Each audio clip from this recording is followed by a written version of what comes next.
बदलते भारत की शान।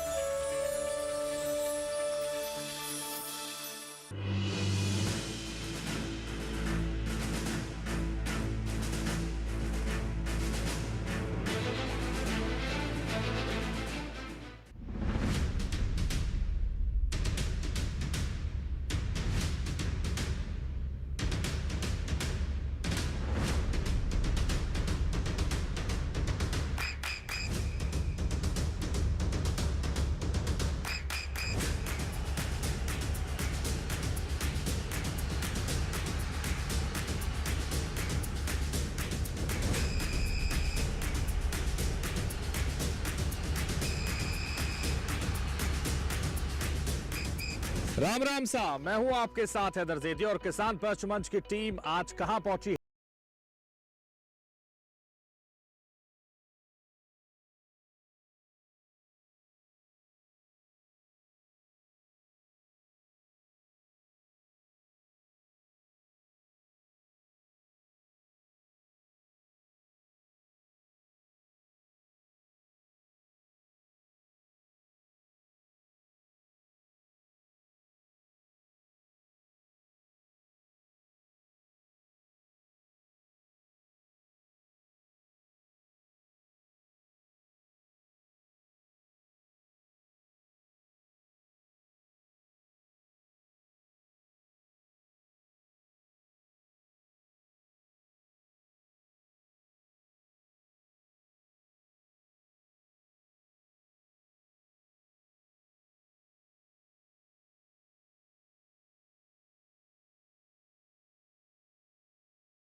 इस कार्यक्रम में आपका स्वागत है। राम राम किसान भाइयों एवं बहनों, मैं डॉक्टर महेश महात्मा, प्रधान वैज्ञानिक राष्ट्रीय बीजीय मसाला अनुसंधान केंद्र अजमेर। राम राम किसान भाइयों, मैं डॉक्टर शिवलाल, वरिष्ठ वैज्ञानिक बागवानी राष्ट्रीय बीजीय मसाला अनुसंधान केंद्र में कार्यरत हूँ। और उसके बाद हम आगे बढ़ेंगे और जानेंगे कि आप लोगों को कितनी जानकारी है, क्योंकि जिस तरह से यहाँ मसाला फसलों को लेकर आप जानकारी रखते हैं, योजनाओं को लेकर जानकारी रखते हैं, उस पर चर्चा करेंगे, आपसे प्रश्न पूछेंगे और आप उसका उत्तर देंगे। तो देखिए, आज तमाम प्रश्न आपसे करने हैं और प्रश्नों का उत्तर आप देंगे, और अगर प्रश्नों का उत्तर आप देंगे तो आपको किसान कप से नवाजा जाएगा, सम्मानित किया जाएगा।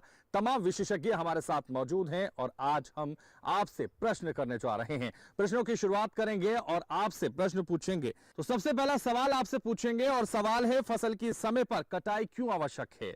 देखिए, समय पर फसल की कटाई क्यों जरूरी है ये आपको बताना है, तो जल्दी से हाथ उठाएंगे और बताएंगे। तो हाथ उठाइए और बताइए कि समय पर क्यों आवश्यक है कटाई, और इसीलिए आपसे जानेंगे। और आपने सही उत्तर दिया तो आपको किसान कप से नवाजा जाएगा। तो समय पर क्यों जरूरी है कटाई? देखिए, जो समय कटाई का होता है उस पर क्यों जरूरी है कटाई, ये आपको बताना है। और अगर आपने ये बताया तो आपको किसान कप से नवाजा जाएगा, सम्मानित किया जाएगा। तो इसलिए हाथ उठाइए, और जिन जिन लोगों को जानकारी है वो हाथ उठा सकते हैं। तो देखिए, हाथ उठाने लगे हैं हमारे किसान भाई, और इसीलिए सबसे पहले आपसे खड़े हो जाइए, नाम बताइए।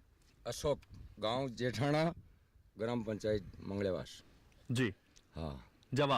जवाब ये है कि फसल ने क्यों काटना चाहिए, वो पाक और राइट हो जाती है, उस टाइम में काटना चाहिए उसको जी, इसलिए काट रहे हैं हम। तो देखिए, राइट और पाक हो जाती है और उसके बाद उसको काटना चाहिए। बैठिए अशोक जी। और भी किसान हैं जो बता सकते हैं और किसान कप के हकदार यहाँ बन सकते हैं। एक्सपर्ट्स उनको बताएंगे कि कौन यहाँ किसान कप का हकदार है। तो और भी किसान भाइयों से मैं कहूंगा कि वो बताएं। जल्दी से खड़े हो जाइए, नाम बताइए और उसके बाद उत्तर। शिवकरण सियाग, ग्राम पंचायत अलीपुरा, गाँव शामला। किसान को समय पर फसल काटने का एक ही कारण है कि क्योंकि वो दूसरी फसल के लिए भी वो उनको खेत की तैयारी करनी होती है, और फसल समय पर काटने से खेत का उपजाऊपन बना रहता है, और फसल को समय पर काटने पर उसकी गुणवत्ता भी बनी रहती है फसल की, इसीलिए कटाई करते हैं। क्या नाम है आपका? मेरा नाम शिवकुंड सियाग। शिवकुंड सियाग ने बताया कि फसल को समय पर काटना इसलिए भी जरूरी है क्योंकि फिर दूसरी फसल बोनी होती है, और यही वजह है कि सही समय पर फसल कटाई की जाती है। और भी किसान यहाँ मौजूद हैं, उनसे भी मैं कहूंगा वो भी बताएं। महिला किसान भी हैं, पुरुष किसान भी हैं, और बुजुर्ग किसान भी हैं और युवा किसान भी यहाँ हमारे साथ हैं। तो आप बताना चाहेंगे, क्या नाम है आपका? खड़े हो जाइए। मेरा नाम सुखाराम जी जाट शामला। जी। समय पर फसल की कटाई क्यों की जाती है? पक जाती है इसलिए। ठीक है, सुखाराम जाट जी बता रहे हैं कि पक जाती है फसल इसलिए उसकी कटाई की जाती है। ये भी बिल्कुल ठीक है कि जब वो पक जाएगी तो कटाई होगी, जाहिर है। लेकिन और भी किसान हैं यहाँ, उनसे भी मैं कहूंगा वो भी बताएं, और अगर उन्हें जानकारी है तो हाथ उठा सकते हैं और बता सकते हैं कि समय पर कटाई क्यों जरूरी है। तो देखिए, आप लोगों से प्रश्न पूछा गया, लेकिन अब प्रश्न का उत्तर किसका सही है, किसका गलत है, ये बताना है हमारे विशेषज्ञों को, और विशेषज्ञ बताएंगे कि कौन से समय पर कटाई की जानी चाहिए और कौन से समय पर कटाई जरूरी है। बताइए। हमारे जो दूसरे किसान भाई हैं उन्होंने इस प्रश्न का लगभग थोड़ा ठीक जवाब दिया है। और जैसा कि उन्होंने बताया कि फसल को पकने पर काटा जाना चाहिए और उससे उसकी गुणवत्ता बनी रहती है, ये बिल्कुल सही है। इसके साथ साथ ही मैं ये बताना चाहूँगा कि अगर हम बीजी मसाले फसलों की बात करें, जैसे सौंफ है या जीरा है या धनिया है, अगर हम उसकी गुणवत्ता की बात करते हैं तो उसकी गुणवत्ता कलर से निर्धारित होती है, उसका रंग कैसा है बीज का। अगर हम बाज़ार में धनिया लेने जाते हैं तो वो हरा होता है तो ही हम उसको लेते हैं, या इसी तरह से सौंफ है तो हरी होती है उसी को लेते हैं। अगर हम फसल की कटाई देरी से करेंगे तो उसका कलर जो है वो भूरा पड़ेगा और उसकी जो बाज़ार में बेचने की जो कीमत है वो कम होगी। उसके साथ साथ ही अगर हम ये बताना चाहूँगा कि बीजी मसाला फसलों में जो तेल होता है, सुगंधित तेल होता है, उसकी मात्रा धीरे धीरे घटने लगती है। जब हम इस बीजों का जब हमारे खाने में उपयोग लेते हैं तो उसकी सुगंध कम हो जाती है। फसलों में जो तेल होता है वही इसके लिए जो इसकी स्वास्थ्य से संबंधित, गुणों से संबंधित और इसके खुशबू से संबंधित बहुत ही उपयोगी तत्व है। इसके साथ साथ ही आपने देखा होगा कि मेथी में अगर ज़्यादा देर पक जाए तो उसमें बीज गिरने लगते हैं, ज़मीन पर गिरने लग जाएंगे। अगर आप काटेंगे तो वो बिखरेंगे, तो उससे हमारी जो है पैदावार में कमी आती है। साथ साथ ही क्या होता है कि अगर फसल समय पर नहीं काटी गई है तो उसमें बहुत सारे जो है सूक्ष्म जीवी, बहुत सारे कीड़े उस समय उसमें घर बना लेते हैं उन फसलों के बीजों में। और उन बीजों का क्या होता है कि जब हम उनको हमारे भंडारण में रखते हैं या हमारे घर में उपयोग में रखते हैं और साल 6 महीने अगर वो रह जाते हैं तो आपने देखा होगा कि उसमें कीड़े बन जाते हैं। और वो कीड़े कहाँ से आते हैं? कीड़े डब्बे में तो थे नहीं, कीड़े आए उस समय जब हमने फसल को देरी से काटा। तो मैं ये कहना चाहूँगा कि किसान भाई फसल को सही समय पर काटें। अगर हम मोटी मोटी बात करें सौंफ की या धनिये की, तो सौंफ की फसल को 170 से 175 दिनों में काट लेना चाहिए। उसी तरह से धनिये में है तो 130 से 140 दिनों में उसको काट लेना चाहिए। जीरा है तो जीरे को 100 से 120 दिनों में काट लेना चाहिए ताकि उसकी गुणवत्ता बनी रहे। धन्यवाद। तो आपको ये भी तय करना है कि किसका जवाब बिल्कुल सटीक था और उनको किसान कब से नवाजा जाए। मैं जो दूसरे किसान भाई ने जो जवाब दिया था उनका लगभग सियाग जी का जो है उत्तर था, वो कहीं ना कहीं हमारे जो कुछ चीज़ों में वो समझ रखते हैं और उनका सही मानता हूं, तो उनको हमारे पुरस्कार से नवाजा जाना चाहिए। नवाजा जाएगा। बहुत जोरदार तालियां इनके लिए बजा दीजिए। इन किसान ने सही जवाब दिया है और इसीलिए इन्हें किसान कप से नवाजा चाहता है। इधर आ जाइए। तो जोरदार तालियां इनके लिए। क्या नाम बताया आपने? शिवकरण जी ने बहुत सही जवाब दिया था, इसलिए इनको किसान कप से नवाजा गया। और बार बार तालियां बजा दीजिए, कंजूसी मत कीजिए तालियों में। बैठिए। तो देखिए, शिवकरण जी ने सही जवाब दिया तो उन्हें किसान कप से यहां नवाजा गया, उन्हें सम्मानित किया गया। और इस सिलसिले को आगे बढ़ाएंगे। आप भी किसान कप के हकदार बन सकते हैं, आप भी जवाब दे सकते हैं। और अगर जो जानकारी आपको नहीं है वो यहाँ विशेषज्ञ आपके साथ हैं तो वो भी करेक्ट कर देंगे और नॉलेज आपकी इंक्रीज हो जाएगी।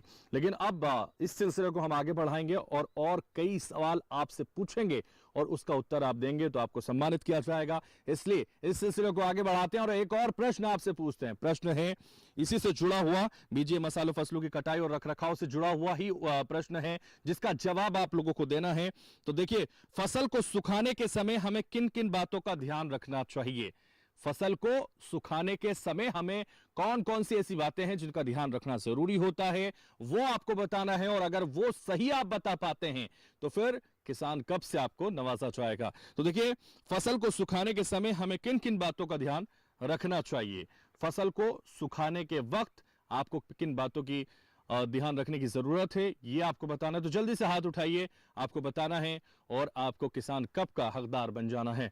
देखिए यहां से शुरुआत से ही हाथ उठने लगे हैं। देखिए इन किसान भाई ने हाथ उठाया था, नाम बताइए और उसके बाद उत्तर दीजिए। सुक्काराम जी जाट जी बताइए सुखराम जी। फसल ने सब पहाड़ पेड़े गरिया लगलो गरिया काले पड़ जावे बिन सीधी करा बरसात से भी पाचो भी को ढकाडुमो करना पड़ता है। पूरी सुखा का काटा तो साफ सुथरी निकलती है। फसल का यही तरीका है। ढगलो आ गया तो काला पड़ जाए, ठीक है। बरसात आ गई तो बेल बिगड़ जाए, तो भी तरीको गलो राखना पड़े। ठीक है।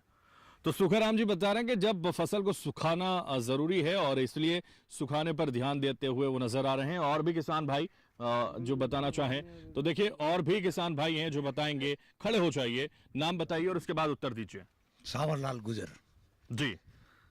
फसल को सुखाने के लिए सबसे पहले तो साहब खड़ा बनाते हैं हमारे, उसकी निपाई करते हैं, सूखी जगह संभालते हैं।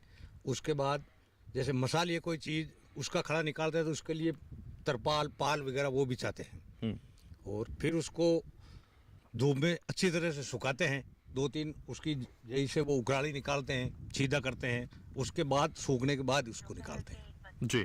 तो देखिए पहले साफ जगह में रखना चाहिए, सावल सिंह कह रहे हैं। और सावल सिंह गुर्जर जी बैठ जाइए, आपका बहुत शुक्रिया।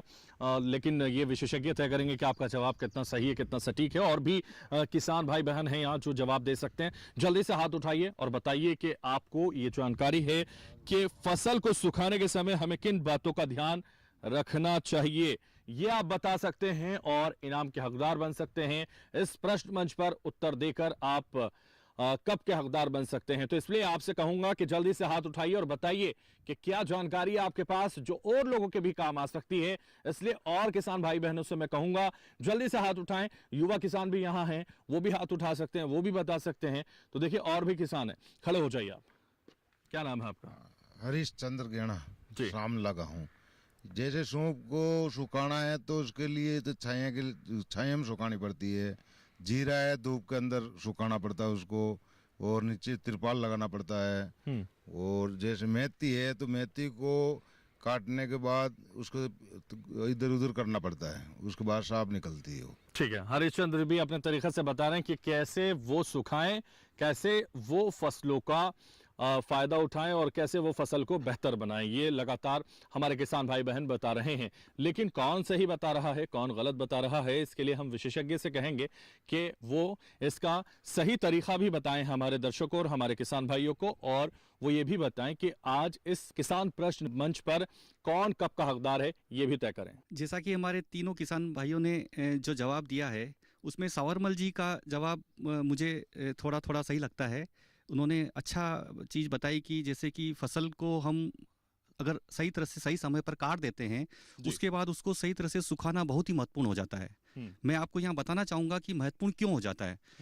जब हम फसल को काटते हैं तो फसल में बहुत नमी होती है।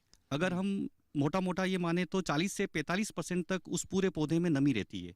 नमी अगर सही तरह से नहीं निकली तो हमारे उस फसल में या तो फफूंद आ जाएगी या कोई कीड़ा लग जाएगा या खराब हो जाएगी, गुणवत्ता खराब हो जाएगी। तो ये बहुत इंपॉर्टेंट है कि हमको सुखाना बहुत ही ज़रूरी है। अब सुखाएं कैसे? अगर आपने फसल सपोज अगर मैं आपको सौंफ की बात करें, सौंफ की फसल को अगर आपने काटा और अगर वहीं पर खेत में ही छोड़ दिया, हो सकता है कि खेत से मिट्टी के साथ उसका अगर जुड़ाव है, मिट्टी पे पड़ी है, तो उसमें जो कीड़े हैं या जो उसमें सूक्ष्म जीवी है वो उस फसल में लग सकते हैं।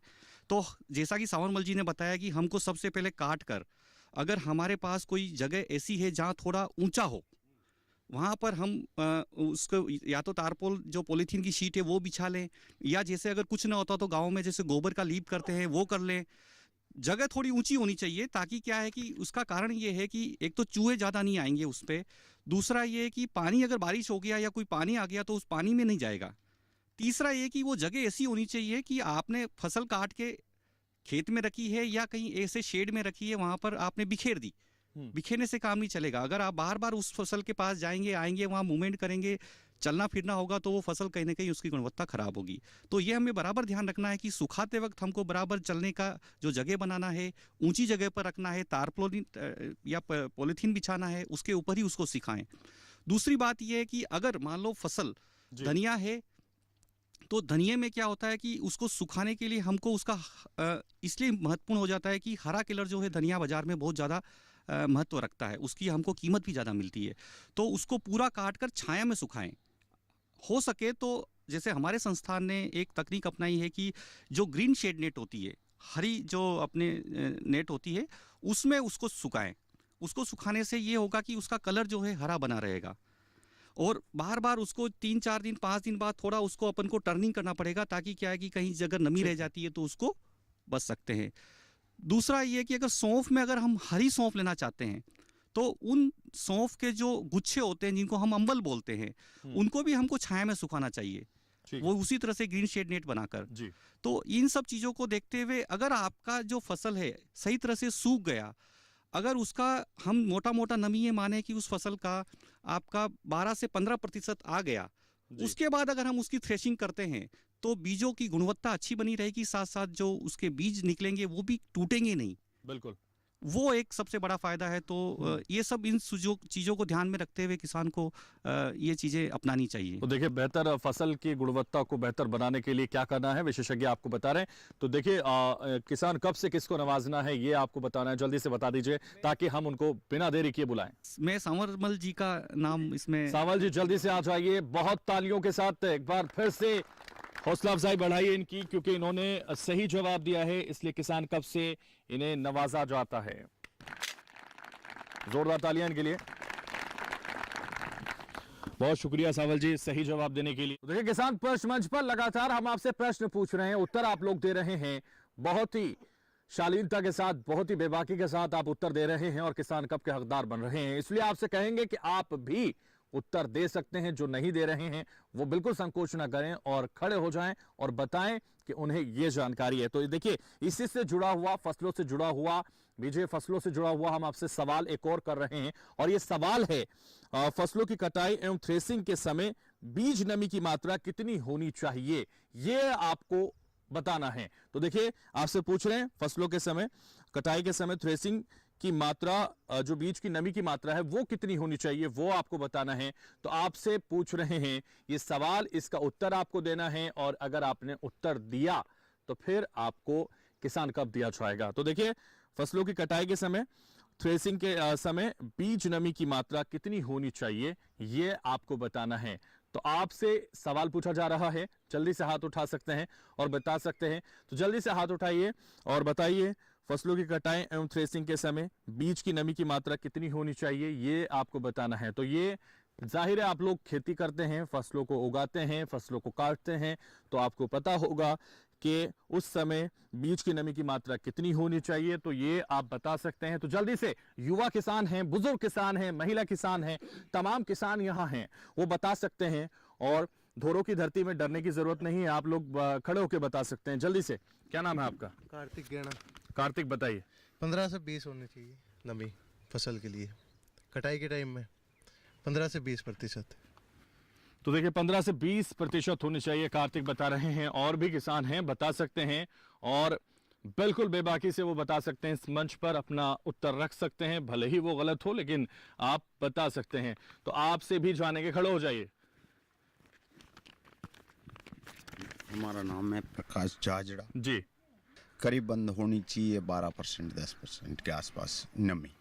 ठीक है, बैठ जाइए। तो देखिए, प्रकाश जी ने भी अपना प्रकाश डाला और उन्होंने बताया कि 12 से 13% होनी चाहिए, लेकिन और लोग भी हैं, औरों से भी मैं कहूंगा कि वो भी जरूर इस पर अपना उत्तर दें। तो देखिए, और भी किसान हैं जो पीछे यहाँ मौजूद हैं, उनके पास भी आएंगे, उनसे भी जानेंगे कि वो क्या जानते हैं, क्या वाकई वो जानकारी रखते हैं। खड़े हो जाइए, नाम बताइए। सर, ये मेरा नाम शिवकरण सियाग है, और फसल को थ्रेसिंग करते समय कम से कम 10 से लेकर 15% के बीच में उसकी नमी होनी चाहिए। ठीक है, तो देखिए, शिवकरण जी ने भी बताया, हालांकि वो पहले ही किसान कप के हकदार बन चुके हैं, लेकिन और भी लोग हैं जो यहाँ बता सकते हैं, और भी किसान भाई बहन हैं जो बता सकते हैं और इनाम के हकदार बन सकते हैं, और अपनी नॉलेज को दूसरों तक पहुंचा सकते हैं, अपनी जानकारी को पूरे देश के साथ, किसानों के साथ साझा कर सकते हैं, हमारे दर्शकों के साथ साझा कर सकते हैं, ताकि वो भी इससे लाभान्वित हो सकें। तो देखिए, आपसे मैं कहूंगा, और भी देखिए, सांवल जी हालांकि पहले ही किसान कप के हकदार बन चुके हैं, लेकिन हाथ उठा रहे हैं, उनके पास आएंगे, लेकिन और भी किसान हैं, उनसे भी जानेंगे। खड़े हो जाइए, युवा किसान है। देखिए, क्या नाम है आपका? हीरालाल। हीरालाल ग्राम पंचायत जेठा जी 10 से 15% होनी चाहिए सर। तो देखिए हीरालाल भी यहाँ हैं, वो भी बता रहे हैं 10 से 12% होनी चाहिए। और भी किसान हैं जिनसे मैं कहूंगा वो भी बताएं, लेकिन अगर वो संकोच कर रहे हैं तो बिल्कुल ना करें। अपनी जानकारी को औरों तक पहुंचाने का ये बेहतर मंच जो किसान प्रश्न मंच आपको दिया गया है, और टीडी किसान पर एकमात्र चैनल पर आपको बताया जा रहा है, दिखाया जा रहा है कि कैसे आप लोग खेती बाड़ी कर रहे हैं, कैसे आप लोग आगे बढ़ रहे हैं। इसलिए मैं कहूंगा जो विशेषज्ञ हैं हमारे साथ, वो बेहतर जानकारी हमारे दर्शकों और हमारे किसान भाइयों को दें, और साथ ही ये भी बताएं कि इस मंच पर किसान कप का कौन हकदार है। देखिए, इसमें हमारे 4-5 किसान भाइयों ने इसमें प्रश्न का उत्तर जवाब दिया है, और इसमें जो सटीक जवाब दिया है वो प्रकाश जी ने दिया है। इन्होंने 12% नमी थ्रेसिंग के समय होनी चाहिए, ये इन्होंने बताया, और ये एकदम सटीक जवाब है। 12% 13% के आसपास थ्रेसिंग के समय उसमें नमी होनी चाहिए। जो भी हमारी बीजे मसाला फसलें हों या अन्य फसलें हों, उसमें थ्रेसिंग के समय नमी कम होनी चाहिए। अगर नमी ज़्यादा होगी तो आपकी थ्रेसिंग प्रॉपर नहीं होगी, दाने हैं वो उसके फसल के भूसे के साथ ही रह जाएंगे। दूसरा, उसमें अगर ज़्यादा आप सुखा लेते हैं तो उसका कलर चेंज हो जाता है। तो 12% नमी है, 12-13% नमी के समय उसमें वो थ्रेसिंग होनी चाहिए। तीसरा, आप एक देसी तरीका आप अपनाते हैं, जैसे कणक वगैरह या गेहूं आप निकालते हैं तो आप देखते हैं दाना दबा के दांत के नीचे दबाएंगे तो उसमें कटक की आवाज़ आती है। तो वो तरीका उस समय उसमें 12 से 13-15% तक ही नमी रहती है। तो ये दो आपके जो तरीके हैं, पारंपरिक तरीके किसान भाई अपनाते हैं, वो काफ़ी कारगर हैं, और उनको अंदाज रहता है कि उसमें फसल की गुणवत्ता भी खराब नहीं हो और नमी भी उचित हो, जिसमें थ्रेसिंग प्रॉपर हो चुके और उसमें स्टोर भी प्रॉपर हो सके। तो इन बातों का ध्यान रखते हुए हमारे जो प्रकाश जी हैं उन्होंने बहुत सटीक जवाब दिया है। मैं उनको आमंत्रित करता हूं अपने इस कप के हकदार के लिए। तो देखिए प्रकाश जी, आपके प्रकाश से पूरा विश्व लाभान्वित होगा, और साथ ही आपको कप से नवाजा जाएगा। आ जाइए, बहुत जोरदार तालियां बजा दीजिए प्रकाश जी के लिए, क्योंकि इन्होंने जो प्रकाश डाला वो बिल्कुल सही था, इसलिए उनको दिया जाता है किसान कप। तो किसान कप से उनको नवाजा जा रहा है। एक बार फिर से तालियां बजा दीजिए, जोरदार तालियां। बहुत शुक्रिया प्रकाश जी अपना प्रकाश डालने के लिए। तो देखिए, लगातार किसान प्रश्न मंच पर हम सवाल पूछ रहे हैं और जवाब दे रहे हैं किसान भाई बहन, और इसीलिए आज हम इस सिलसिले को आगे बढ़ाएंगे, लेकिन यहां रुकेंगे एक छोटे से ब्रेक के लिए, फौरन हाजिर होंगे।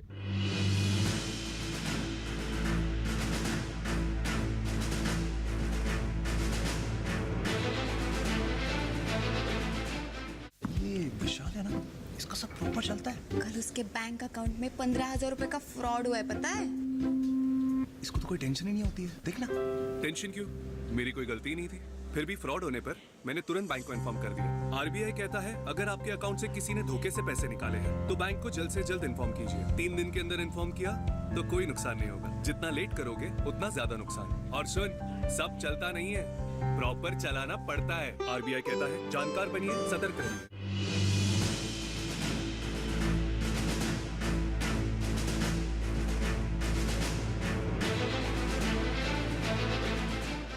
तो ब्रेक के बाद किसान प्रश्न मंच पे एक बार फिर से आप सभी का स्वागत है, और लगातार हम इस मंच पर अपने किसान भाई बहनों से पूछ रहे हैं सवाल और उनको दे रहे हैं इनाम। तो देखिए, आगे बढ़ाते हैं इसी सिलसिले को, और ये भी जानेंगे कि हमारे राजस्थान अजमेर के जो भाई हैं किसान भाई बहन, वो कितनी जानकारी भारत सरकार द्वारा चलाई जा रही योजनाओं की रखते हैं, क्या वाकई वो लाभ ले पा रहे हैं उन योजनाओं का। तो इस योजना को लेकर भी हम एक बात करने वाले हैं, और योजना को लेकर सवाल करेंगे, और सवाल अगर आपने जवाब सही दिया सवाल का तो आपको किसान कप दिया जाएगा। तो योजना है, आपको बता दें, प्रधानमंत्री कृषि सिंचाई योजना, जिसके बारे में आपने पहले भी कई बार सुना होगा, उसका लाभ भी आप लोग उठा रहे होंगे, उसका फायदा जब आपको मिल रहा होगा तो जानकारी भी जाहिर है आपको होगी। ऐसे में सवाल आपसे है, और प्रधानमंत्री कृषि सिंचाई योजना क्या है ये आपको बताना है। प्रधानमंत्री कृषि सिंचाई योजना आखिर क्या योजना है जिसका लाभ आप लोग उठा रहे हैं, उसके बारे में आप लोगों को बताना है। तो देखिए, प्रधानमंत्री कृषि सिंचाई योजना के बारे में आपको बताना है। जल्दी से हाथ उठाइए, और ये योजना क्या है वो आपको बताना है। तो देखिए, हाथ उठाने किसान भाइयों ने शुरू कर दिए हैं, और इसीलिए उनके पास आते हैं। जल्दी से खड़े हो जाइए, नाम बताइए अपना, और उस योजना क्या है वो भी बताइए। मेरा नाम सुरेश नुआद है, मैं दातड़ा का रहने वाला हूँ। कृषि किसान योजना, ये प्रधानमंत्री सिंचाई योजना ड्रिप सिंचाई योजना है, पाइप सिंचाई योजना है जो प्रधानमंत्री के अपने जो योजना में के तहत जो अपन को ड्रिप में अनुदान दे रहे हैं जो योजना है सर। तो देखिए, प्रधानमंत्री कृषि सिंचाई योजना सुरेश बता रहे हैं कि ड्रिप योजना है, अनुदान मिल रहा है, और इस योजना के बारे में वो कितना जानते हैं ये विशेषज्ञ बताएंगे। लेकिन फिलहाल और भी किसान भाई बहन हैं, वो भी बता सकते हैं, वो भी अपना उत्तर दे सकते हैं और किसान कप के हकदार बन सकते हैं। तो लगातार किसान उत्तर दे रहे हैं और भी किसान हैं जो बताना चाहते हैं और हाथ उठाना चाहते हैं, तो जल्दी से खड़े हो जाइए, अपना नाम बताइए। मेरा नाम हीरालाल है सर। और जो ड्रिप जो सिंचाई चल रही है, इनके साथ में एक फुहारा सिस्टम भी चल रहा है जो कम पानी में भी फसल पैदा ले सकते हैं, और इनके साथ साथ ये टैंक का भी चल रहा है किसान योजना। तो देखिए, हीरा भी बताने की कोशिश कर रहे हैं और अपनी खेती और अपने दर्शकों की, हमारे दर्शकों की और हमारे किसान भाइयों की खेती हीरे की तरह हो जाए, ये वो चाहते हैं, और इसलिए उन्होंने भी अपनी नॉलेज लोगों तक पहुंचाने की कोशिश जरूर की है। लेकिन कितनी सही है कितनी गलत विशेषज्ञ बताएंगे। और भी किसान भाई बहन हैं, और भी किसान भाई, युवा किसानों से मैं कहूंगा वो भी बताएं, बुजुर्ग किसान हैं जो बता सकते हैं और इनाम के हकदार बन सकते हैं, महिला किसान भी यहाँ मौजूद हैं। तो देखिए, यहाँ और भी किसान हैं जिनसे जान सकते हैं। बाबा खड़े हो जाइए, क्या नाम है आपका? हमारा नाम हरकरण है। हरकरण जी, बता दीजिए कि क्या योजना है, इस योजना के बारे में जानते हैं आप? देखो, मैं तो अब पुराना आज को मान्यता तो होती है कोनी, पर योजना तो चालू है जो को तो देख रही है नहीं। हाँ जी, योजना चालू है, दिख रही है। हाँ हाँ, ये फुहारा सिस्टम भी है। अच्छा, फिर टैंकर सिस्टम भी है। ठीक है, ये चल रही है जो तो देख रही है जो, तो मैं तो समझ में ऐसा। हाँ ठीक है, वही तो आपके समझ में है, हम चाहते हैं पूरा देश आपसे समझे। हाँ बढ़िया है सर, ठीक है। ठीक है, बैठ जाइए। तो देखिए, हरकरण जी भी बता रहे हैं कि ये योजना चल रही है और सबको दिखाई दे रही है और उसका लाभ भी लोगों तक पहुंच रहा है। लेकिन क्या विशेषज्ञ किसको तय करेंगे कि किसान कप का कौन हकदार है और किसने सही जानकारी दी है, और वो बाकी रही हुई जानकारी भी हमारे दर्शकों और हमारे किसान भाइयों को देंगे, मैं उनसे कहूंगा। किसान भाइयों, जो आपने जवाब दिया है उसमें सटीक जवाब है वो हीरालाल जी ने दिया है। तो मैं इस कप के लिए हीरालाल जी को आमंत्रित करता हूँ, वो आएँ और कप का अपना जो इनाम है वो लें। और मैं उसमें और ऐड करना चाहता हूँ कि जो प्रधानमंत्री कृषि सिंचाई योजना है, ये भारत सरकार द्वारा 2015-16 में जो सिंचाई योजना थी, उसके अंतर्गत किसानों को अलग अलग तरह की जो सिंचाई प्रणालियाँ हैं उन पे अनुदान दिया जा रहा है। उसमें आपका चाहे बूंद बूंद सिंचाई प्रणाली हो जिसको आप ड्रिप इरिगेशन कहते हैं, चाहे स्प्रिंकलर इरिगेशन जो फुहारा पत्ती है वो हो, चाहे माइक्रो स्प्रिंकलर इरिगेशन हो वो हो, या वाटर हार्वेस्टिंग जो फार्म पॉन्ड आप बनाते हैं उसके लिए हो। तो अलग अलग स्कीम में अलग अलग किसान भाइयों के जो प्रधानमंत्री सिंचाई प्रणाली है उसके अंदर अलग अलग प्रोविजन है, भारत सरकार के और राज्य सरकार के दोनों मिलके उसके अंदर अलग तरह का अनुदान देती हैं। और किसानों को अनुदान इसलिए दिया जा रहा है कि वो ये प्रणालियां हैं, इनमें पानी की आवश्यकता कम होती है। जैसे अगर आप पारंपरिक तरीके से क्यारी विधि से पानी देते हैं तो उसमें पानी बहुत ज़्यादा मात्रा में चाहिए, तो उसका पानी का नुकसान बहुत ज़्यादा होता है। लेकिन जो माइक्रो इरिगेशन सिस्टम्स हैं उसके अंदर किसानों को सपोर्ट किया जाता है भारत सरकार द्वारा, राज्य सरकार द्वारा, और साथ में ही उससे पानी की बचत के साथ साथ फसलों की गुणवत्ता है वो भी बढ़ती है, उसी में बीमारियों और कीड़ों का प्रकोप है वो भी कम होगा। तो इस कारण से किसान भाई इन योजनाओं का, आप भारत सरकार की हो चाहे राज्य सरकार की हो, जो प्रधानमंत्री सिंचाई योजना है उसका आप लाभान्वित होकर इसमें फायदा लें। तो देखिए, भारत सरकार की चलाई जा रही योजना का लाभ आप ले सकते हैं, किस तरह से विशेषज्ञ आपको बता रहे थे। और देखिए, हीरालाल ने अपनी नॉलेज से अपने आप को हीरा बना ही लिया है, इसलिए अब उनको दिया जाता है किसान का। पाइए इधर, बहुत जोरदार तालियां हीरालाल के लिए बजा दीजिए। तो आप लोग भी हीरालाल की तरह अपनी नॉलेज से हीरा बन सकते हैं और लोगों तक अपनी नॉलेज पहुंचा सकते हैं, अपनी जानकारी पहुंचा सकते हैं। तो देखिए, लगातार हम सवाल पूछ रहे हैं, जवाब आप लोग दे रहे हैं और इनाम के हकदार भी आप लोग बन रहे हैं। इसलिए आपसे मैं कहूंगा कि आप एक बार फिर से कोशिश करें, क्योंकि प्रश्न अभी और हैं इस मंच पर जिनका जवाब आप लोगों को देना है। किसान कप के हकदार आपको बनना है और यह भी बताना है कि आप एक सच्चे किसान हैं जो वाकई खेती बाड़ी कर रहे हैं और लाभ उठा रहे हैं, आमदनी पा रहे हैं। इसलिए मैं आपसे कहूंगा कि और भी जो किसान भाई हैं वो हाथ उठाएं और जवाब दें। तो देखिए, प्रश्न एक और आपसे पूछेंगे, प्रधानमंत्री कृषि सिंचाई योजना से जुड़ा हुआ एक और प्रश्न आप लोगों से पूछेंगे, और अगर आपने सही जवाब दिया तो आपको किसान कप का हकदार बनाया जाएगा। तो देखिए, प्रधानमंत्री कृषि सिंचाई योजना में जल संचय किन किन तरीकों से किया जा सकता है, ये आपको बताना है।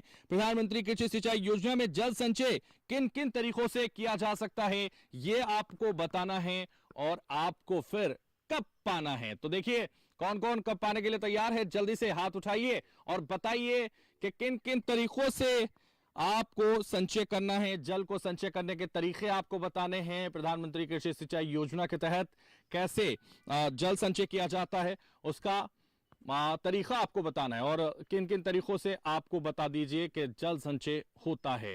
तो जल्दी से हाथ उठाइए, खड़े हो जाइए। और भी किसान हैं, देखिए हाथ लगातार उधर से ही उठ रहे हैं, इधर से भी मैं कहूंगा आप भी हाथ उठाइए, भले ही आपको नॉलेज कम हो लेकिन वो जानकारी आपकी करेक्ट हो जाएगी। यहाँ खड़े हो जाइए जल्दी से। क्या नाम है आपका?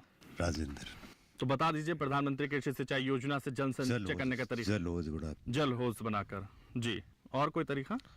और तो जो है छत का पानी होज बना के वो भी ले सकते हैं। राजेंद्र जी ने बताया कि जल होज बनाकर छत पर पानी एकत्रित कर कर हम जल संचय कर सकते हैं। और भी किसान हैं जो बताना चाहते हैं, उन तक भी पहुंचेंगे, उनसे भी जानेंगे कि क्या उनको जानकारी है या नहीं है, और अगर है तो कितनी है, ये विशेषज्ञ पैमाना तय करेंगे। खड़े हो जाइए। जल संचय तो साहब वो तालाब बना के और बना रखा है भारत सरकार ने, और उसके बाद भारत सरकार की स्कीम है, ये फार्म पॉन्ड बना रहे हैं, वो बना के उसमें सरकार छूट दे रही है। और प्राकृतिक हमारे पूर्वजों से तो यही है, तालाब को गहरा कर रहे हैं, खोद रहे हैं तालाब करके, या ये फार्म पॉन्ड बना के, या ये जो भी तरीके, मतलब बरसात का पानी तो संचय तालाब में, नाडी में, उसी में होता है। बैठ जाइए। तो जल संचय करने के तरीके लगातार किसान भाई बता रहे हैं। देखिए हाथ उठने पीछे से भी जारी हैं और इसलिए शिव जी एक बार फिर से हाथ उठा रहे हैं। बताइए। शिवकरण सिया। जल संचय राजस्थान में विशेष तौर से, जैसे मान लो राजस्थान में बारिश की कमी की वजह से जल का संचय कैसे किया जाए, जल का उपयोग, बारिश के जल को कैसे उपयोग में लिया जाए। जैसे बंजर भूमि हो तो वहाँ पर टैंक बना के, या अपने खेत का पानी जैसे सूखा कुआं है तो उसमें गिरवा के, या मतलब छोटा नाडी बना के, इसमें मतलब सेफ्टी टैंक बना के, मतलब बारिश के जल का उपयोग किया जा सकता है लंबे समय के लिए, और पक्का टैंक बना के। ठीक है, तो पक्का टैंक भी बनाया जा सकता है, पानी को बचाया जा सकता है, जल संचय किया जा सकता है। शिवचरण जी जो किसान हैं वो भी बता रहे हैं। और देखिए एक और किसान हैं जो यहाँ मुस्कुरा रहे हैं और अपनी जानकारी छुपा रहे हैं, उनसे भी मैं जानूंगा। खड़े हो जाइए। आप खड़े हो जाइए। आप मुस्कुरा रहे थे, इसलिए क्यों छुपा रहे थे? आप बताइए कि कैसे जल संचय किया जा सकता है। नाम बताइए। मेरा नाम गणपत लाल है, और ये बरसात में जल होद WHS ये सारे इकट्ठा किया जाता।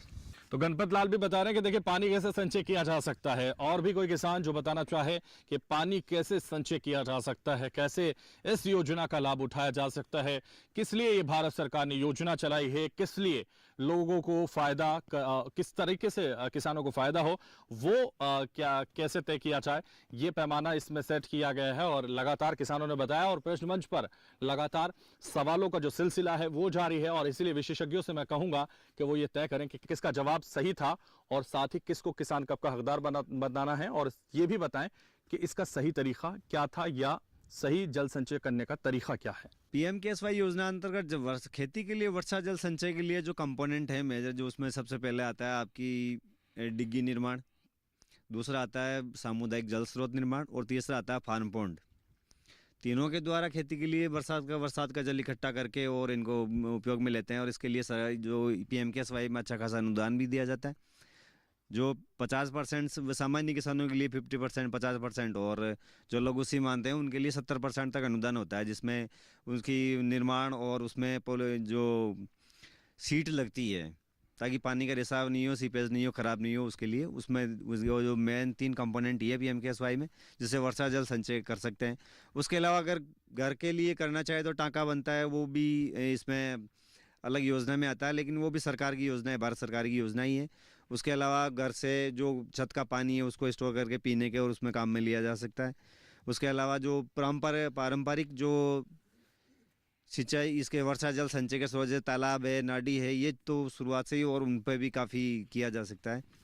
तो इस प्रश्न का जवाब मेरे हिसाब से शायद ये जो सामने बैठे हैं किसान, नाम भूल रहा हूँ मैं इनका, फर्स्ट में जो इनसे आपने बात की थी, राजेंद्र जी, इन्होंने ठीक दिया है। आइए राजेंद्र जी, बहुत सही जवाब आपने दिया और कोशिश आपने की, हालांकि आप नहीं बताना चाह रहे थे लेकिन फिर भी आपने सही जवाब दिया है, सटीक जवाब दिया है और जोरदार तालियां इनके लिए बजा दीजिए क्योंकि इन्होंने सही जवाब दिया है, इसलिए किसान कप से इनको नवाजा जाता है। एक बार फिर से जोरदार तालियां। बहुत शुक्रिया राजेंद्र जी, जवाब देने के लिए बैठिए आप। और देखिए, लगातार सवाल जवाब का सिलसिला जारी है, लगातार हम आपसे सवाल पूछ रहे हैं, जवाब आप लोग दे रहे हैं और किसान कप के हकदार बन रहे हैं। तो जितने भी किसान हैं वो भी हाथ उठा सकते हैं और सवाल का जवाब देकर इनाम के हकदार बन सकते हैं। इसलिए आपसे फिर से कहेंगे कि प्रश्न सुनिए और उत्तर दीजिए और बन जाइए किसान कप के हकदार। तो एक बार फिर से एक और सवाल आपसे पूछेंगे, इसी योजना से जुड़ा हुआ सवाल है जो आपको बताना है और किसान कप का हकदार बन जाना है। तो देखिए, आपको बताना है कि कृषि सिंचाई योजना में आने वाली बूंद बूंद एवं फव्वारा सिंचाई प्रणालियों की दक्षता कितनी है, ये आपको बताना है। और अगर आप सही जवाब देते हैं तो किसान कप आपको दिया जाएगा। इसलिए आपसे हम कहेंगे कि एक बार फिर से प्रयास कीजिए, हो सकता है आपका प्रयास इस बार कामयाब हो जाए और आप इस बार सही जवाब दे पाए। तो लगातार महिला किसान भी हैं, बुजुर्ग किसान भी हैं और यहां हमारे साथ युवा किसान भी इस मंच पर मौजूद हैं। और किसान प्रश्न मंच इसीलिए यहां आपके साथ ये मंच साझा कर रहा है कि आप अपनी जानकारी किसानों तक पहुंचाएं, दर्शकों तक पहुंचाएं, ताकि आपको किसान कब से यहां नवाजा जाए। तो देखिए, हाथ उठाने लोगों ने शुरू कर दिए हैं। फिर से एक बार इधर आएंगे और उनसे जानेंगे। तो खड़े हो जाइए, अपना नाम बताइए और उत्तर दीजिए। सुरेश नाम है मेरा, सुरेश नुवात। और इसमें बूंद बूंद सिंचाई में लघु और सीमांत को अलग अलग वो अनुदान है। इसमें लघु सीमांत किसान को 75% है और सीमांत किसान को 50% है सर। तो लघु और सीमांत अलग अलग दक्षता बता रहे हैं और अलग अलग तरीके से वो बता रहे हैं। सुरेश किसान हैं जिन्होंने जवाब दिया है, और भी किसान हैं जो बता सकते हैं और कब पा सकते हैं। तो देखिए, खड़े हो जाइए, युवा किसान हैं आप, जल्दी से बताइए कि कृषि सिंचाई योजना में आने वाली बूंद बूंद एवं फव्वारा प्रणालियों की दक्षता कितनी होती है। मेरा नाम कार्तिक है। हाँ, ये फुहारा के अंदर तो अपने जो सरकार सब्सिडी दे रही है उसमें है 70% के लगभग, और उसमें अपने जो पानी की बचत के हिसाब से अगर देखा जाए तो बहुत फ़ायदेमंद है। और दक्षता है तो इनमें सबसे बेहतर चीज़ है फुहारा, ये ड्रिप इरिगेशन, जिसमें 40% से 45% उसमें पानी की बचत भी है अपने। बैठ जाइए। कार्तिक ने भी प्रयास किया, कोशिश की, हालांकि वो कोशिश कितनी कामयाब है ये विशेषज्ञ ही तय करेंगे। लेकिन और भी किसान हैं जो बता सकते हैं और किसान कब पा सकते हैं। तो और भी किसानों से मैं कहूंगा जल्दी से खड़े हो जाएं, बताएं। देखिए, ये किसान हैं जो हमारे साथ बने हुए हैं, जल्दी से खड़े हो जाइए आप। जल बाकी जमीन के मायने तो फुहारा तो फैल है। हाँ, बूंद बूंद सिंचाई की फसल है। फुहारो भागा उल्टा बोली 500। बूंद बूंद सिंचाई में फसल भी जोर बत्तो करे, वो नमी रहे, कम पानी से वो फसल हो जा। तो फुहारे की जरूरत नहीं है। फुहारा तो पास पाइप नहीं उठा। अच्छा, काली है। अच्छा, तो फुहारा, वो फुहारे के बारे में भी बता रहे हैं। और हालांकि जिस तरह से उन्होंने जवाब दिया उससे ये लगता है कि वो बेहतर तरीके से नहीं दे पा रहे हैं, लेकिन कोशिश ज़रूर उन्होंने की है, इसके लिए उनकी हौसला अफजाई ज़रूरी है। लेकिन यहाँ किसान लगातार उत्तर दे रहे हैं और अब मैं विशेषज्ञों से कहूँगा कि वो जो जवाब दिया गया है वो जवाब सही किसका है वो ये भी तय करें, और इसके इस प्रश्न का सही उत्तर क्या है वो ये भी बताएं, मैं उनसे कहूँगा। किसान भाइयों, जो प्रश्न पूछा गया था वो ये था कि बूंद बूंद सिंचाई प्रणाली और फुहारा सिंचाई प्रणाली में दक्षता मतलब पानी की बचत कितनी है। लेकिन आप जवाब दे रहे थे, वो ज़्यादातर किसान भाइयों ने, केवल कार्तिक ने छोड़ के सब ने दिया सब्सिडी कितनी मिल रही है। तो दक्षता का मतलब है कि आप पानी की बचत कितनी कर पा रहे हैं। तो बूंद बूंद सिंचाई प्रणाली है उससे लगभग 80 से 90% पानी की बचत होती है, और जो फुहारा पद्धति है उससे लगभग 60% पानी की बचत होती है। तो दक्षता इनकी 60% से लेकर 70% फुहारा पद्धति है उससे होती है, और 90% के आसपास आपकी दक्षता है इसमें बूंद बूंद सिंचाई प्रणाली से होती है। तो जो कार्तिक है उसने काफ़ी हद तक जवाब दिया है, उसने पानी की बचत की बात करी, सब्सिडी की बात करी, और साथ में कितना प्रतिशत पानी की बचत हो रही है वो भी बात करी। तो कार्तिक है वो, उसने थोड़ा जवाब इसको काफ़ी हद तक उन्होंने सही दिया है। तो इस कप के लिए मैं कार्तिक जी को आमंत्रित करना चाहूँगा। बिल्कुल कार्तिक, आ जाइए, जोरदार तालियां कार्तिक के लिए। कार्तिक ने कोशिश की और कामयाब हुई। देखिए कार्तिक लगातार कोशिश कर रहे थे और अब वो किसान कप के हकदार बन चुके हैं। एक बार फिर से तालियां बजा दीजिए। तो देखिए लगातार इस मंच पर प्रश्न हम पूछ रहे हैं, उत्तर आप लोग दे रहे हैं। ये सिलसिला हम आगे बढ़ाएंगे, लेकिन यहां रुकेंगे एक छोटे से ब्रेक के लिए। आप बने रहिए हमारे साथ।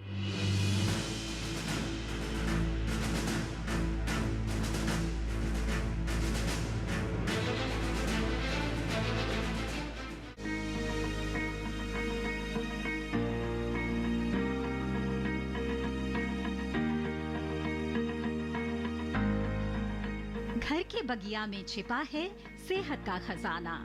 टेरेस गार्डनिंग से बनेगा घर ब्यूटीफुल और हेल्दी। क्यों ना गार्डन में उगाएं अपने फल फूल और सब्जियां, जिससे सेहत भी बने और छत की बगिया भी खिली खिली रहे।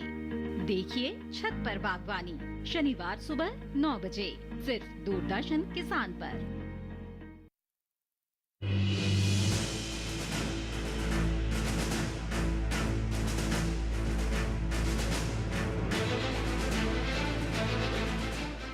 ब्रेक के बाद किसान प्रश्न मंच में एक बार फिर से आप सभी का स्वागत है और लगातार ये सिलसिला जारी है जो सवाल जवाब हम कर रहे हैं। इस मंच पर किसानों को कितनी जानकारी है, क्या फायदा उनको हो रहा है, कितना लाभ उनको पहुंच रहा है और वो और किसानों के लिए कितने प्रेरणादायक बन रहे हैं, ये इस मंच पर हम जानने की कोशिश कर रहे हैं और तमाम किसान भाइयों तक पहुंच रहे हैं। तो इसलिए अब इस सिलसिले को आगे बढ़ाएंगे और अब एक और सेशन हम शुरू करने जा रहे हैं। इस पर भी आपसे सवाल पूछेंगे और जवाब आप लोग देंगे। तो देखिए बीजे मसाला फसलों का भंडारण एवं मूल्य संवर्धन से जुड़े हुए सवाल अब हम आपसे पूछेंगे। भंडारण कैसे होता है और उसका मूल्य संवर्धन कैसे होता है, ये आपको बताना है। तो सवाल आप सुनिए बहुत गौर से। आपसे सवाल पूछा जाएगा, उसका उत्तर आपको देना है और कोशिश करिए कि ज्यादा से ज्यादा किसान हाथ उठाएं और अपनी जो नॉलेज है वो लोगों तक पहुंचाएं, अपनी जो जानकारी है वो लोगों तक पहुंचाने की पूरी कोशिश करिए, ताकि आपको भी किसान कप से नवाजा जाए, ताकि आपको भी किसान कप से सम्मानित किया जाए। तो देखिए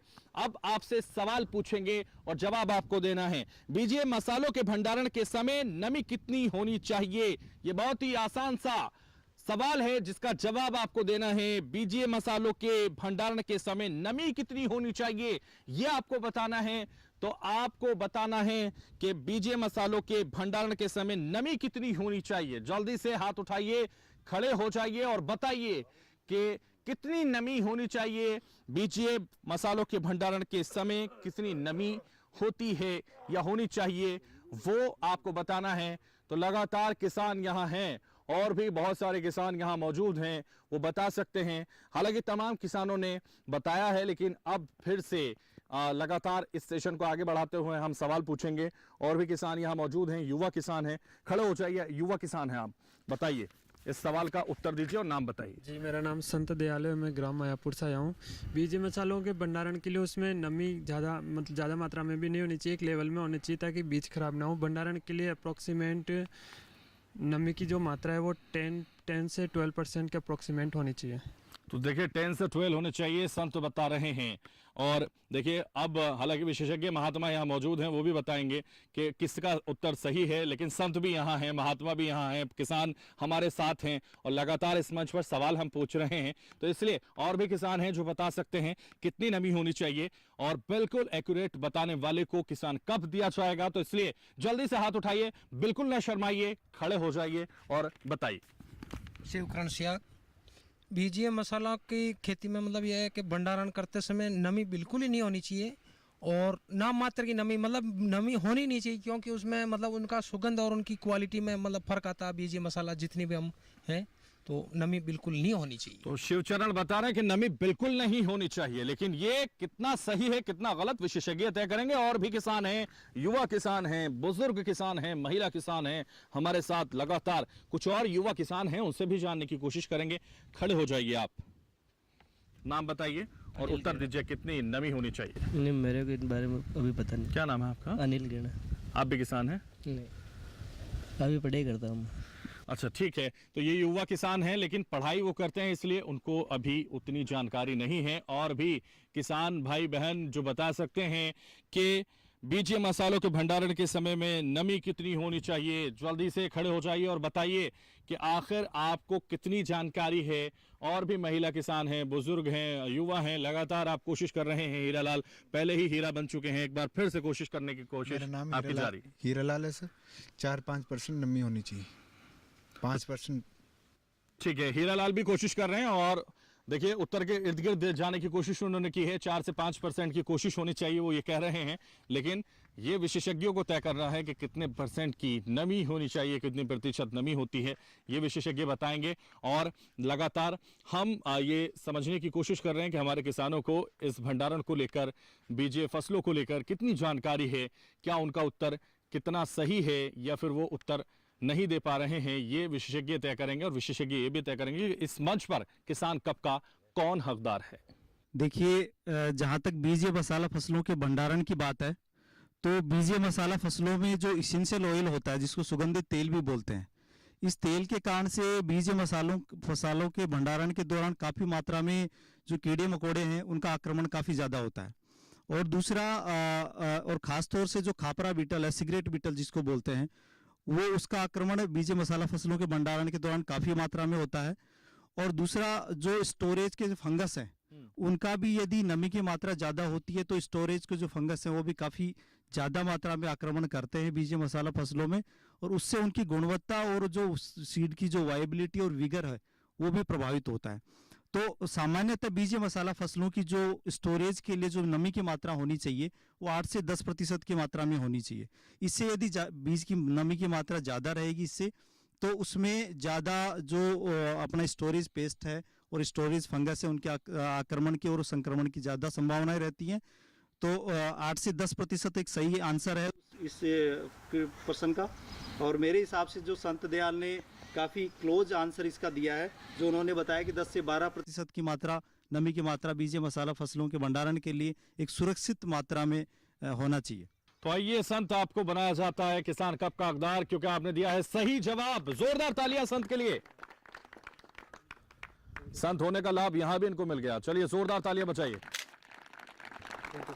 बैठिए, बहुत शुक्रिया संत। तो देखिए, लगातार हम सवाल पूछ रहे हैं, उत्तर आप लोग दे रहे हैं और किसान कप के हकदार बन रहे हैं। और आपकी जो जानकारी है वो देश के अलग अलग हिस्सों के किसानों को पहुंच रही है और वो उसका लाभ उठाएंगे। तो इसलिए आप सभी से हम कहेंगे कि आप एक बार फिर से कोशिश करिए जो प्रश्न हैं उनका उत्तर देने की। तो उत्तर आपको देना है और प्रश्न हम पूछ रहे हैं, और एक बार फिर प्रश्न आपसे पूछते हैं और उत्तर आप अगर देंगे तो आप जानते हैं कि आपको यहां सम्मानित किया जाएगा। तो देखिए, उत्तर आपको बहुत गौर से सुनना है और बहुत गौर से सुनने के साथ साथ ही उसका उत्तर देना है, क्योंकि सब हम प्रश्न जो करेंगे उसका उत्तर आप अगर सही देते हैं तो आप जानते हैं कि आपको नवाजा जाएगा। तो भंडारण कक्ष में बीजे मसाला और अनाज के बोरों को किस तरह रखना चाहिए ये आपको बताना है। और ये बहुत ही आसान सा उत्तर है, बहुत सारे किसान जो रखते होंगे उनको पता है, तो इसलिए वो बता सकते हैं। भंडारण कक्ष में बीजे मसालों अथवा अनाज के बोरों को किस तरह रखना चाहिए ये आपको बताना है। ये अगर आपको पता है तो आप बता सकते हैं। तो जल्दी से हाथ उठाइए और बताइए कि किस किस को इसका उत्तर पता है। तो कैसे रखते हैं ये आपको बताना है। तो जल्दी खड़े हो जाइए, आपसे शुरू कर देते हैं। नाम बताइए। नाम हरिश्चंद्र घेना है, शामला का रहने वाला हूँ मैं। जैसे आलू का है तो उसको पार्टीशन के अंदर रखना पड़ता है, और गेहूं है तो कोई दीवार के साथ में नहीं, उससे सटा से दूर रखना पड़ता है। तो हरीशचंद्र मीणा ने भी बताया कि देखिए कैसे वो आलू रखते हैं और कैसे अनाज रखते हैं। सटाकर नहीं रखना चाहिए दीवार से अनाज, वो बता रहे हैं। आलू को अलग रखना चाहिए, अलग अलग तरीके से उनके बोरे रखने चाहिए। लेकिन किसका उत्तर सही है ये बहुत जल्दी विशेषज्ञ तय करेंगे। लेकिन फिलहाल देखिए, हीरालाल एक बार फिर से कोशिश कर रहे हैं और लगातार वो कोशिश करते हुए नजर आ रहे हैं। एक बार फिर से वो बताएंगे। सर, जैसे आलू, कांदा, प्याज जो भी है, इनको तो हवा में रखना चाहिए, खुला में। और गेहूं, चने जो है जो अंदर रखते हैं तो उनको क्या दीवार के थोड़ा दूर रखना चाहिए।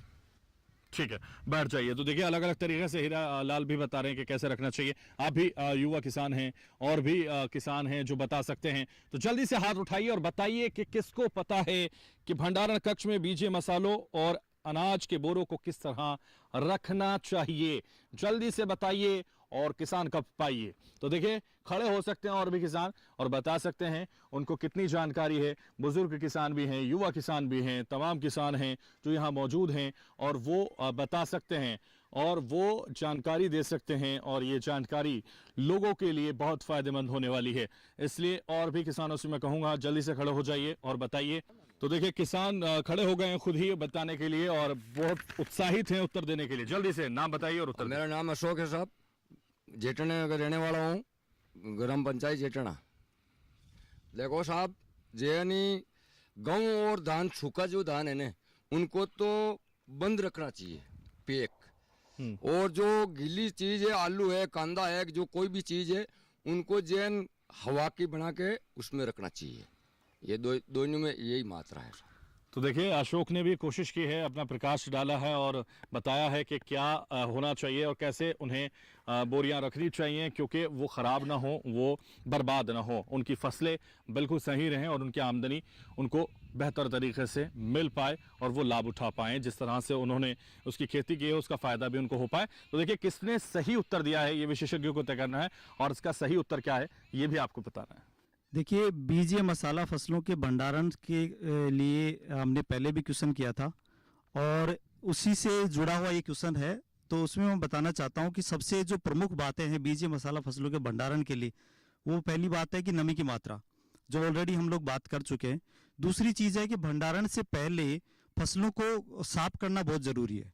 तो उससे जो खेत से आए हुए जो भी अननेसेसरी मटेरियल्स है, चाहे सॉइल के पार्टिकल हो, प्लांट का पार्ट हो या कोई डिजीज इन्फेक्टेड प्लांट पार्ट हो, उसको भी हमें अलग करना चाहिए। उसके बाद में जो भंडारण करने से पहले जिस मटेरियल में या जो बारदाना हम लोग बोलते हैं उसको, वो एकदम क्लीन बारदाना होना चाहिए।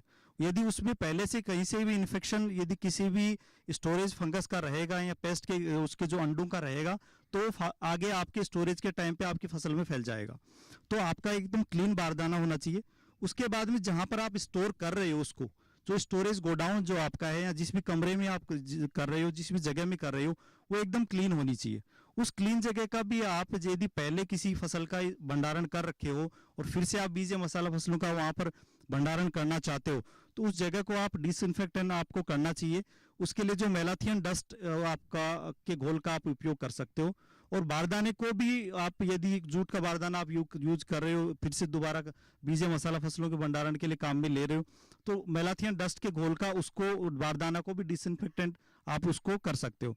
दूसरी चीज, आप जब भी किसी भी बीज या मसाला फसलों के बैग को या उसकी बोरी को आप स्टोर करोगे भंडारण कक्ष में, तो उसको दीवार के पास में से कुछ जगह छोड़ के फिर उसको भंडारण करना चाहिए। और नीचे से नमी आने से बचाने के लिए कुछ जो आपके जो प्लास्टिक के रैक मिलते हैं आजकल बाजार में, और लकड़ी के भी आप रैक बनवा सकते हो, या लकड़ी जो सूखी लकड़ी होती है उसको भी आप काम में ले सकते हो। उसके ऊपर आप आपकी बोरी या जो भी आपका बैग है बीज या मसाला फसलों का, उसके ऊपर आपको रखना चाहिए। और यदि हम लोग स्टैकिंग की बात करें, कितनी बोरियां आप एक के ऊपर एक रख सकते हो, तो कम से कम भी 4 से 5 बोरी आप एक के ऊपर एक रख सकते हो। उससे लंबे टाइम तक आपका जो बीज फसल का बीज खराब नहीं होगा और उसकी वाइबिलिटी और विगर बना बिल्कुल। तो आपने रखरखाव के बारे में बताया, अब ये भी तय कर दीजिए कि किसका सही उत्तर था। सबसे मेरे हिसाब से जो हरिशंकर जी थे। हरीश जी आइए, देखिए आपको यहाँ किसान कप से नवाजा जाएगा क्योंकि सही उत्तर आपने दिया। जोरदार तालियां हरीश जी के लिए बजा दीजिए क्योंकि उनको नवाजा जा रहा है किसान कप से। तो एक बार फिर से जोरदार तालियां। तो किसान प्रश्न मंच पर एक्सपर्ट्स लगातार हमारे साथ इस मंच पर मौजूद हैं और वो तमाम जानकारी हमारे किसानों तक पहुंचा रहे हैं। मैं उनसे कहूंगा कि जो विशेष जानकारी है वो उन तक पहुंचाएं। बीजे मसाला जो की फसलें जितनी भी है, चाहे वो जीरा, धनिया, अजवाइन, सौंफ, इन सब की जो फसल अवशेष हैं उनमें भी काफ़ी सुगंध होती है। हम सब जानते हैं कि बीजे मसालों को हम सुगंध के लिए काम लेते हैं। जैसे हम मेथी चारा खिलाते हैं तो दूध में भी उसकी सुगंध आती है। पर जितने भी फसल अवशेष है वो हम, कुछ फसल अवशेष पशु नहीं खाते हैं, तो उन फसल अवशेषों को हम उसका जो इनमें जो एसेंशियल ऑयल होता है जिसके कारण इनकी सुगंध होती है जीरा धनिया की, तो इसमें इसका एसेंशियल ऑयल हम, एक मशीन होती है निकालने की, उससे एसेंशियल ऑयल निकाल कर, इसका बहुत बड़ा बाजार है, विदेशों में भी है। एक बूंद आप डालोगे उसमें जैसे इतना आप धनिया लोगे उसकी जगह 1 बूंद डालोगे उसमें उतनी ही सुगंध हो जाएगी उसकी। इसी तरह एसेंशियल ऑयल के बहुत सारे औषधीय गुण भी होते हैं। जैसे अजवाइन का आपको पता होगा, जो अपना बाजार में अमृतधारा मिलती है, तो अमृतधारा में भी अजवाइन का अर्क होता है। तो एसेंशियल ऑयल आप खाली बीजों से ही नहीं, बीजों के अलावा जैसे कहावत है कि आम के आम और गुठलियों के भी दाम, तो जितनी भी बीजीय मसाला फसलें हैं उसके सभी में इनके औषधीय गुण भी होते हैं, एसेंशियल ऑयल भी उसमें उपस्थित होता है। तो आप वो एसेंशियल ऑयल निकाल सकते हैं। मशीनें कुछ जगह पे अवेलेबल है, हमारे जो केंद्र है वहाँ पे भी एक बड़ी मशीन है। तो इस तरह से हम अपना मूल्य संवर्धन कर सकते हैं। तो जाना आपने कि मूल्य संवर्धन आप कैसे कर सकते हैं और भंडारण कैसे कर सकते हैं और कैसे उसका लाभ उठा सकते हैं, ये आप तक जानकारी विशेषज्ञ पहुंचा रहे थे। तो देखिए, आज हमने इस पृष्ठ मंच पर कई योजनाओं के बारे में बात की और साथ ही आज हमने इस मंच पर फसलों के बारे में, बीजीय फसलों के बारे में भी जाना, उनका संवर्धन, उनका भंडारण, उनकी कटाई कैसे की जा सकती है, कैसे आमदनी दुगनी कर सकते हैं, कैसे आप लाभ उठा सकते हैं, कैसे आप बेहतर किसान बन सकते हैं, सच्चे किसान बन सकते हैं, और ये आज हमने जाना। तो देखिए, इस कार्यक्रम में तमाम विशेषज्ञ हमारे साथ जुड़े, उनका बहुत शुक्रिया, जोरदार तालियां बजाइए उनके लिए। और तमाम किसान भाई बहन और तमाम युवा किसान, बुजुर्ग किसान, महिला किसान हमारे साथ इस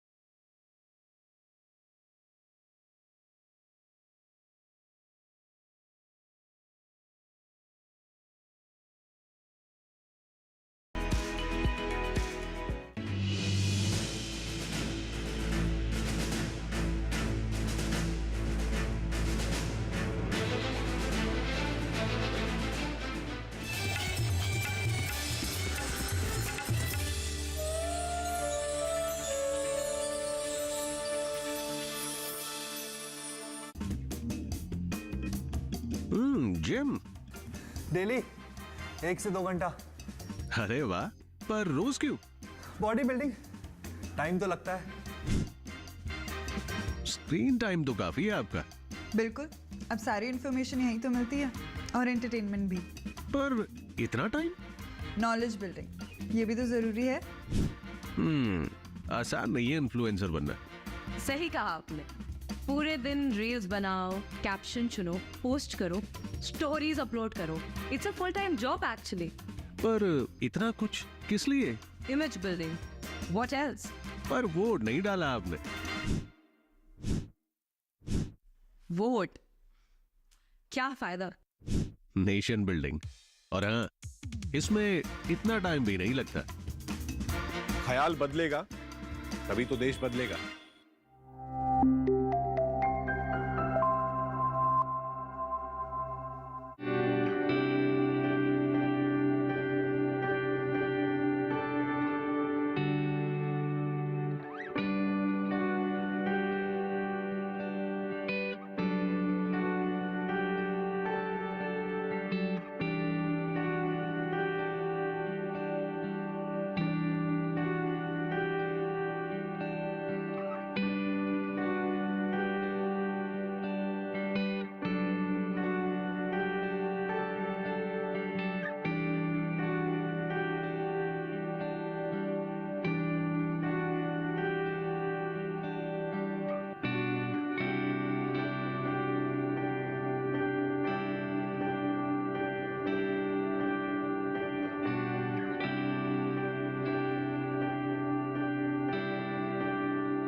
कितने ही रंग है हमारे देश में, रंग भाषा के, रंग संस्कृति के, रंग गीत के, रंग संगीत के,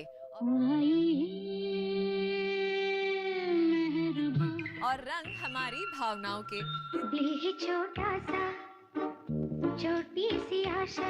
इन सभी चटक और सुरीले रंगों से मिलकर बनी है रंगोली। देखिए रंगोली प्रत्येक रविवार सुबह 8 बजे सिर्फ डीडी नेशनल पर, देश का पहला चैनल, देश का अपना चैनल।